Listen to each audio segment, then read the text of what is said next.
Hi there, this is Andrea Mowry of Drea Renee Knits, and this is I'll Knit If I Want To, a little weekly podcast where I try my best to answer some of your questions.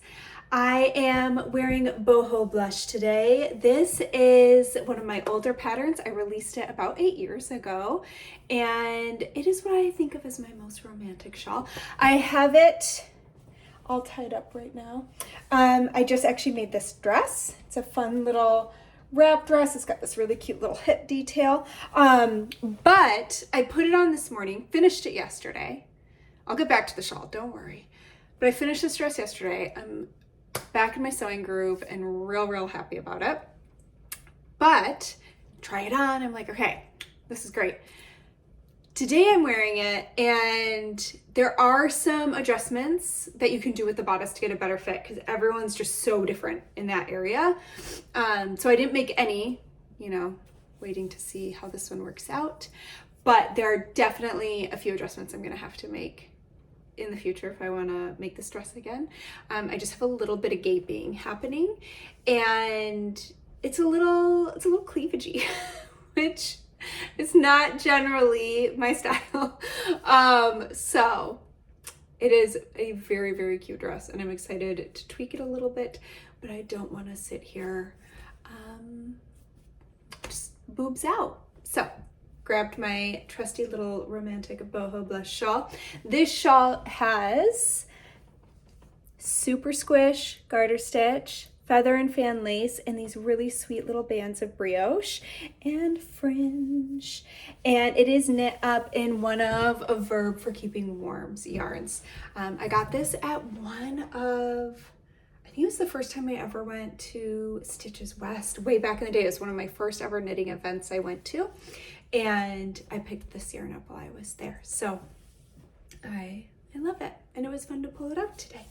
So that is what I am wearing. I will of course link it below, and I'll link the dress too. I do highly recommend the dress. It's so clever in its construction, and this one's still very happy with it, very wearable. There's some options to do some little like hook closures so that you don't have to worry about gaping. And then I think when I try to do it again, just make a couple little tweaks so that it's a little more full coverage, which is just a little bit more me. But anyways, I will link all that below, and let's go ahead and jump into some questions. It's actually really funny. You know me. I'm a one and done podcast person. I don't edit. Maybe I should. There's nothing fancy going on here. I've got no fancy lighting. Probably why my camera keeps saying more lighting's required on this very rainy Friday morning, but we're just gonna let it ride. But I had so many issues that I actually did have to restart today because I was just having a little bit of a struggle.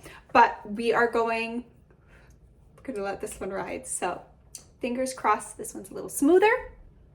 Question number 1. Should summer yarns like linen and cotton be blocked? If yes, what would you use instead of wool wash? Yes, I block and wash all of my knits. I've talked about blocking quite a bit and how I like to block my knits. So you can definitely find that throughout some different episodes. You can do a little search here in YouTube saying like Andrea Mowry blocking, and it'll probably bring up all the episodes I've done. We are still working on getting our little thumbnails so that you can see the questions answered on each episode. With our kids home from school, we got to do it when we can, but we are still doing it. So you can kind of look at some other episodes, but I haven't really talked about blocking linen and cotton specifically. So I actually still use wool wash, and that is because I don't want to have to rinse soap out of any of my knits. I really like that wool wash is no rinse. So I still use that. There's no reason you can't use it on your linen and cotton yarn. There's lanolin in it, which is ideal for wool yarns, but it's not going to harm your cotton or your linen. I've never had any issue there. And from what I could find online, there's nothing wrong with it. If you do, so again, I hand wash all my knits. If you do want to machine wash something, you could just use a Delicate's laundry detergent. You could also use that to hand wash. You're just gonna have to rinse out the soap after. So call me clever, call me lazy, but I'm gonna use a no rinse wash on all my knits. And otherwise I don't do really anything different than what I do with my woolens. I block it the same way and it's worked out pretty well for me. If there's anybody out there who is all about the linen and cotton yarns and has some tips and tricks with their experience that they found works really, really well for blocking those yarns, please feel free to share. But I just do the same thing no matter the fiber content and haven't had any issues. Oh, this is always a good time to say, if you're at all concerned about how this yarn might hold up to your typical blocking routine, it's one of the reasons you have a swatch. So after you've knit your swatch for your project, block that exactly how you plan to block your finished item. And that's gonna give you all the information as to how it's gonna hold up to how you usually block things. All right, question number 2. I'm thrilled to be attending Rhinebeck this year and I'd love to knit your 2025 Rhinebeck sweater. Yay! I'm not the fastest knitter, so I was wondering if you have a release date set for your pattern. I'd love to get started as soon as possible. I do! So I mentioned this at the tail end of last week's episode, but it comes out in just 4 days. It comes out on Tuesday of next week. I threw a little sneak peek out there on Instagram a couple days ago, two or 3 days ago.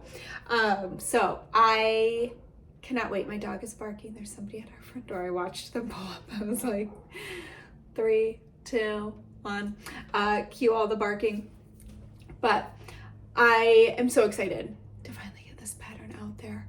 I really like it. I hope y'all really like it. And if you are not signed up for my newsletter, I recommend it because that is going to let you know the second it's live. Plus, it's the only way to get a little discount on the pattern with the release. So you can find the link to my newsletter below. And also, so fun that you're going to Rhinebeck for the first time. I hope you love it. It is quite possibly my favorite event of the year. I just love that it's outside. That to me just makes it so special. It's really beautiful to be in that area of New York State. Beautiful fall colors, really sweet town. I just love it. I look forward to it every year. So I hope you love it too. All right, question number 3. Ooh, this was a good one. Hold on. Gotta hydrate before this one. What was the hardest thing you learned to knit? So when I read this one, I was like, ooh, man, it has been. So I still all the time, I'm trying to learn new things with my knitting. But I think I approach learning a little bit differently now than maybe I did when I was first learning how to knit. So I was trying to think about, for instance, I am sewing a shirt right now and it is real tricky. Like, have to tear out the seam, pull out the seam ripper multiple times. Almost wanted to throw in the towel the other day. And that's what I was trying to think about. Like, when's the last time I had a knitting experience like that? So it brought to mind 2 different things. One, I tried to knit a lace cardigan. Oh man, it was probably 17 years ago. It was a long time ago. And yarn overs were a little tricky for me when I first tried to knit lace. So back 20 plus years ago, when I first tried to knit lace, I thought that whenever it said yarn over, it included the stitch after the yarn over. Because in my mind, I was like, well, you have to pull the yarn in front, wrap it around your needle, and knit the next stitch to actually create the yarn over. Like, until you knit or purl the stitch following, there's nothing to anchor it in place.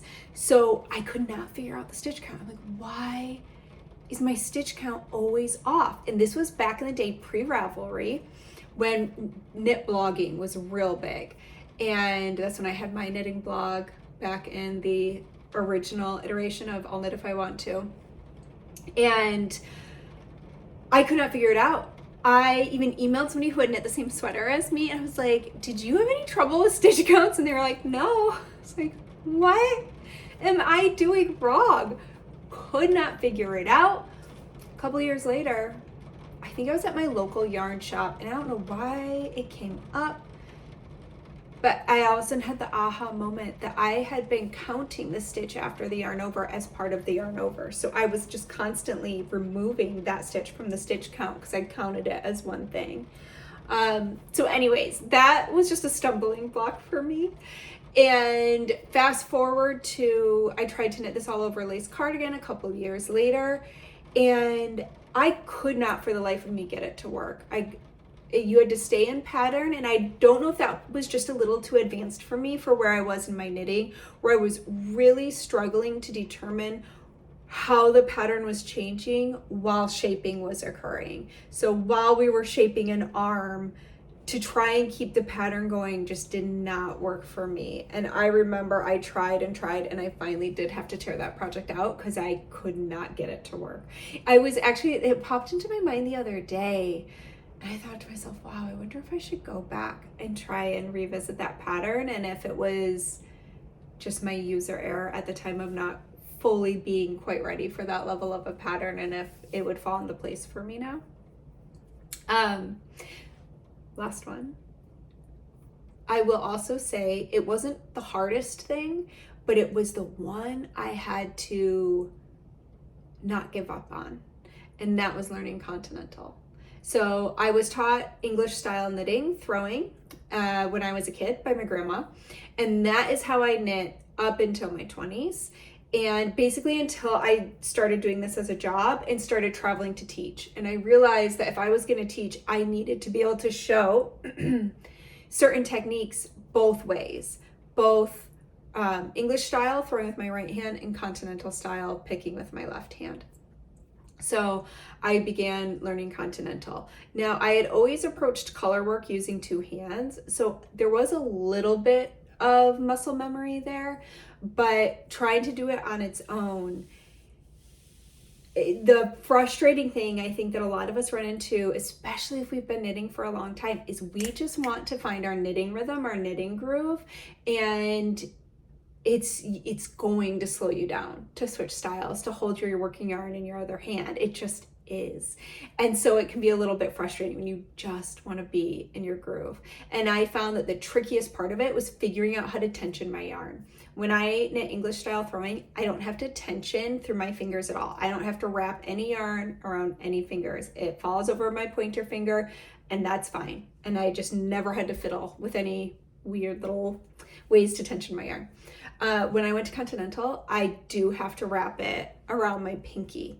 And so for the longest time, I constantly would get this weird like slack in my yarn and would have to completely drop it and then rewrap and try to get my tension back.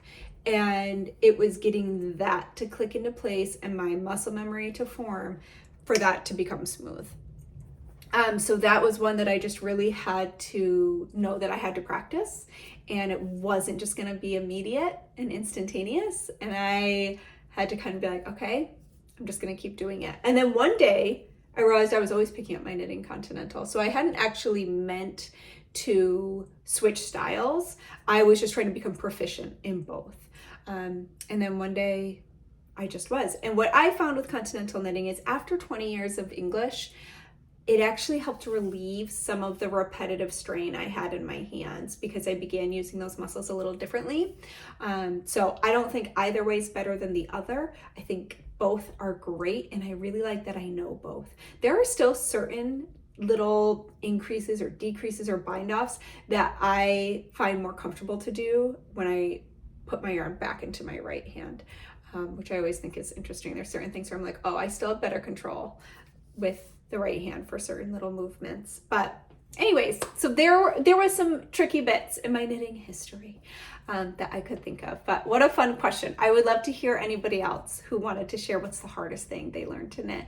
I think for a lot of people it might be brioche, because again, just like that continental, it messes with your usual knitting rhythm. So especially if you've been knitting for a long time, getting the rhythm of brioche can feel really tricky. But anyways, if you want to share, I'd love to hear it. Feel free to throw it down in the comments.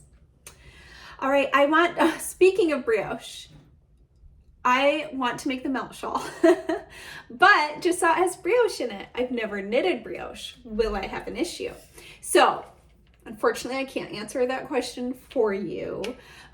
Some people pick up brioche easy peasy, and some people find it a little more tricky. As we know, I wait until I record these for my thirst to strike. And it's like the whole time. I think it's because I sit in here so quietly working. And then I start recording and I'm like, oh, I'm so parched. Okay. So you may find it tricky, you may not. But if you've never ever done it, I highly, highly, highly, highly recommend practicing on a swatch.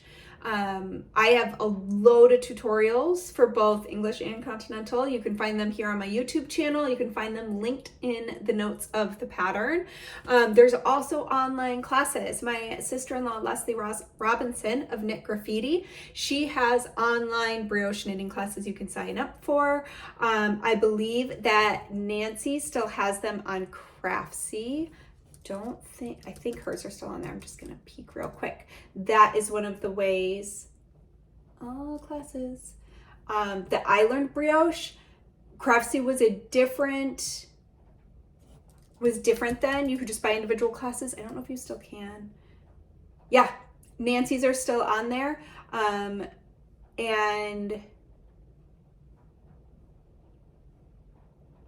okay. I'm going to stop looking at the classes. You can go to Craftsy. There's going to be classes there. Hopefully the tutorials though in the pattern should be enough to get you going, but practice on a swatch, because it's a lot less painful if you make some mistakes while you get used to that rhythm of brioche. On a little swatch, you can always tear it out, try again, keep on going till it feels comfortable. Unlike when you're really into the body of a shawl and the rows get longer and longer, and now all of a sudden you're trying to tear back, you know, a couple hundred stitches. So practice on your swatch. I just looked over and it's a class for brioche bread. And it made me giggle. Anyways, so there you go. I'm just seeing, I don't see the original brioche class I took.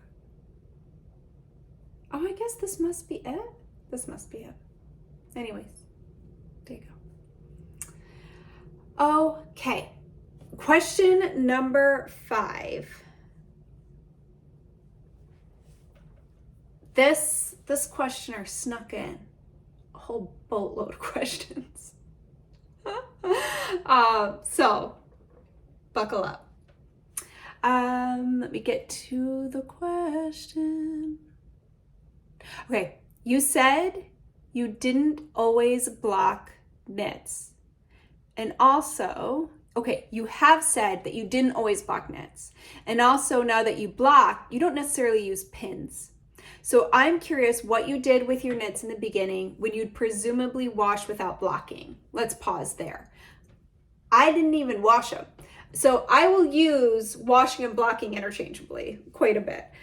To me, blocking does not just mean, I think for some of us when we picture blocking, maybe we picture something like this where we are spreading it out and we are pinning it and blocking it open and doing like a strong block. But I consider washing any finished project blocking, even if I'm not using pins or anything like that. So when I have told the story about my earlier knitting days, before I understood the power and the purpose of blocking, I have knits that I just never, I literally finished knitting them, I wove in the ends, and I put them on. And that was that. I mean, loads of them. So then I learned how magnificent your knits can be after you give them a little wash, a little soak, a little block. So now I always block my knits, but I certainly don't always pin them.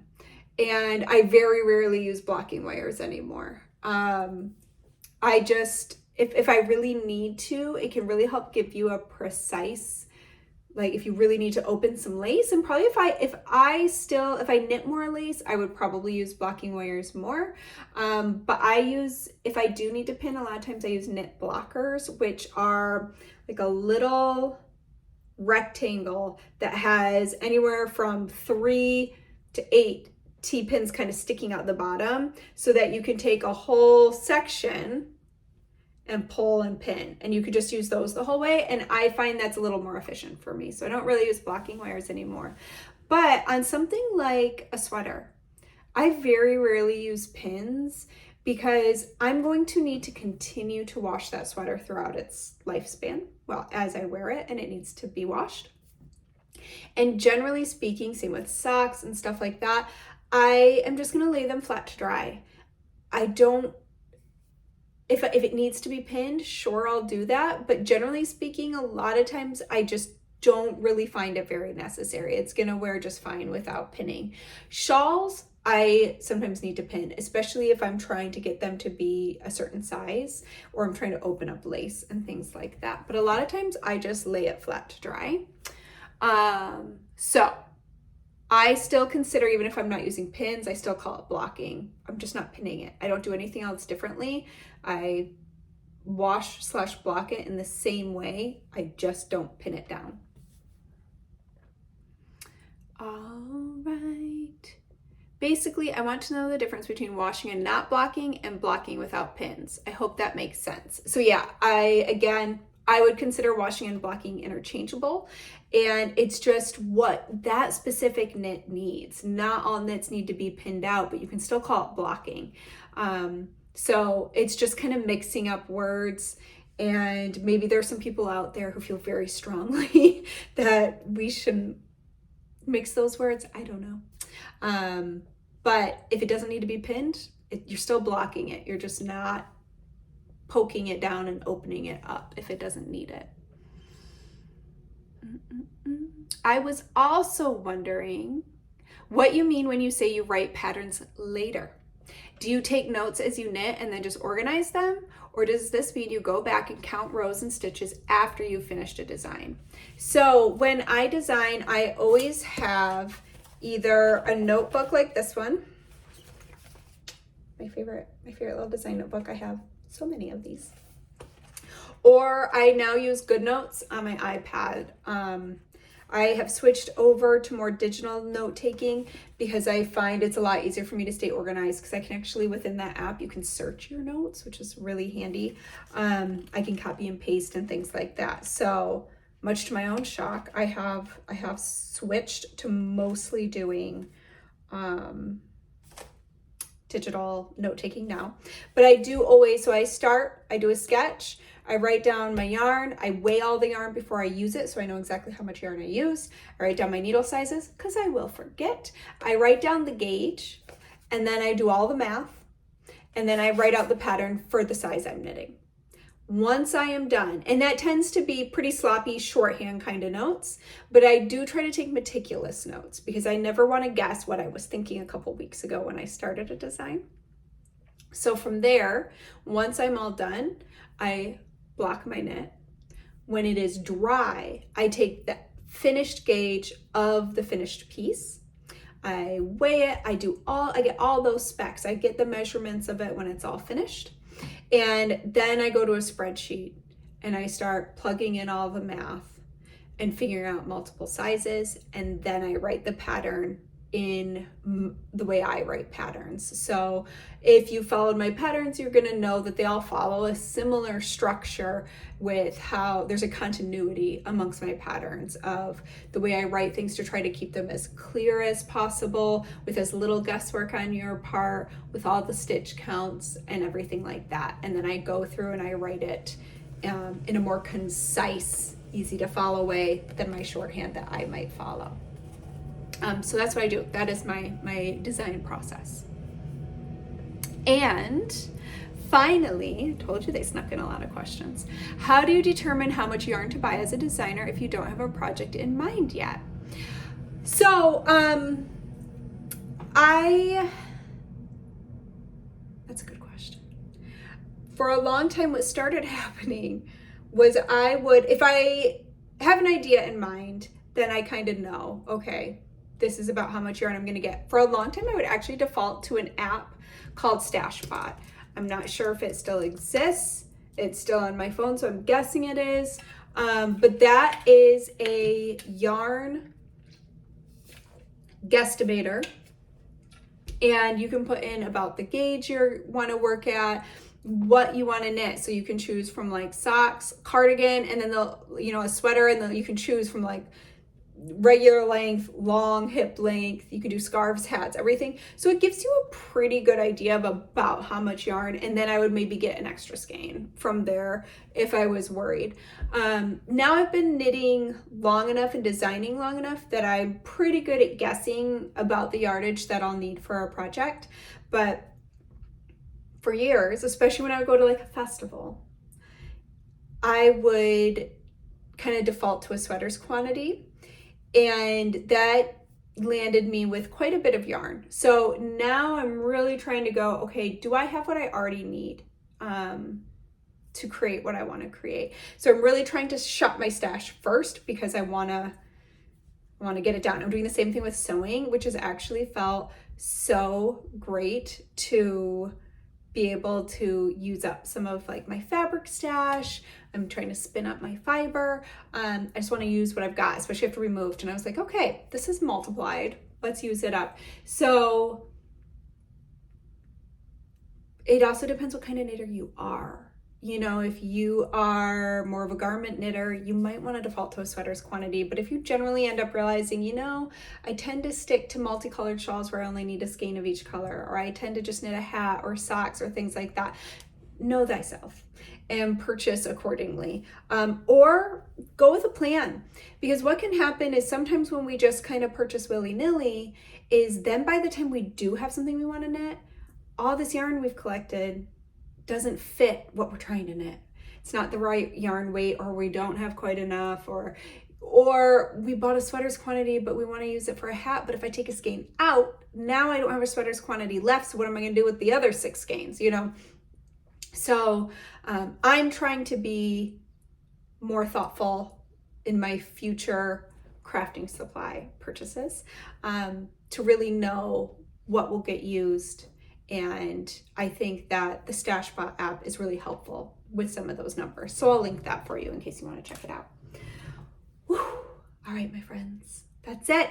I got to end this here so I can get it posted. It's already Friday. I usually would have had this out by now, but we've had just the busiest week. I worked for 12 hours yesterday. I think it was actually over 12 hours. I think I started at 7 a.m. I didn't finish till after 8 p.m.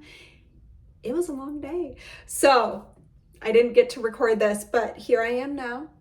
Rhinebeck sweater comes out next week. I cannot wait to share it with all of you, and I hope to see you back here. If you have a question you would like to ask, please feel free to click the link below to fill out your question. And I think that's it. I hope you have a great weekend. Bye.